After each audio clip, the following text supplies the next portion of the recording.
For multiplication, we again have three models. The first model is repeated addition.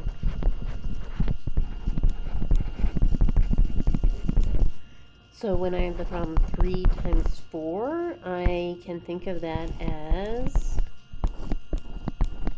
4 groups of 3. Then I combine them because that's what we do in addition. And then I'll get a total group. And I count. You should get 12. Right? So repeated addition, I'm repeatedly adding. Sometimes if you write this numerically, you'll get 3 plus 3 plus 3 plus 3 for kids, repeatedly adding 3 to itself. Or similarly, it's 4 plus 4 plus 4, 3 times.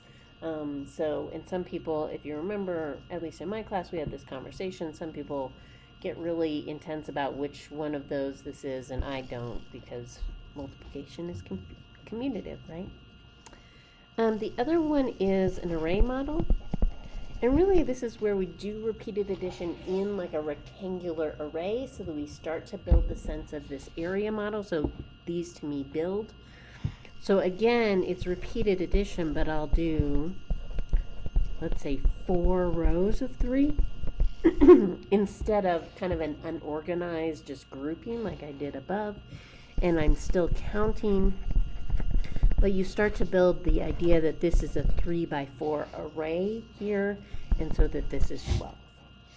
And then the area model really is more abstract, where I'm picturing the area of a rectangle. This is 3, and this is 4, and you get 12. And we use the area model, and we used it in mental math, and I'll maybe remind you of that right now. So for example, for another problem like 12 times 23, right, I would picture maybe 12 here, and this is a 10 and 2 and 20 and 3 here. And then 10 times 20 is 200, 10 times 3 is 30, 20 times 2 is 40, and this is 6. So I get 276 pretty quick, and so this is one of the mental math techniques for multiplication.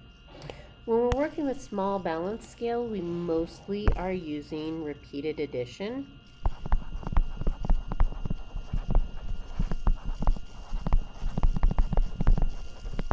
So we'll go down and I'll show you that here. So let's say we have this equation. It's 1/2 x is equal to 4. And again, in my legend, I'm going to use a filled in circle for x. So I'm going to change it up here. And then I'll use a square. Oh, this should be x. For 1. Like, you can keep these consistent. I don't mean, like, it's not confusing, but they're also not special. It's not special that the square is x. You could use a triangle. You can, if you really want to draw octagons, use an octagon. We don't use x's, we use other shapes so that we get away from kind of the algebra and start thinking about these, and then we'll do some with like concrete objects in class too, so you can move things around. So if this is x, then half of x is really a half filled in circle from our idea in fractions, right? So do you remember where we just had all these shapes and we would fill them in? Or so if I had a 4th x, I might fill in a 4th of the circle. It might look like this, right?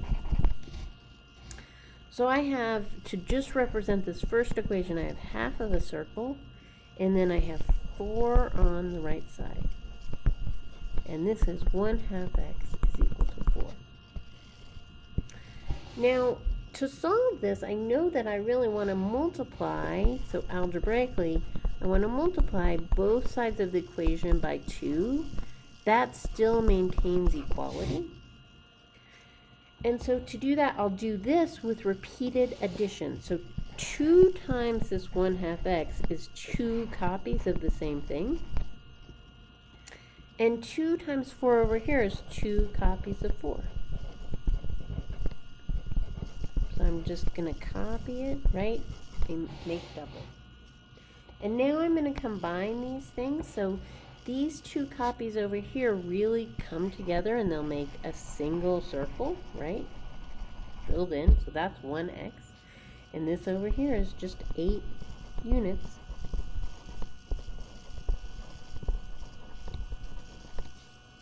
And that's x is equal to 8. Okay?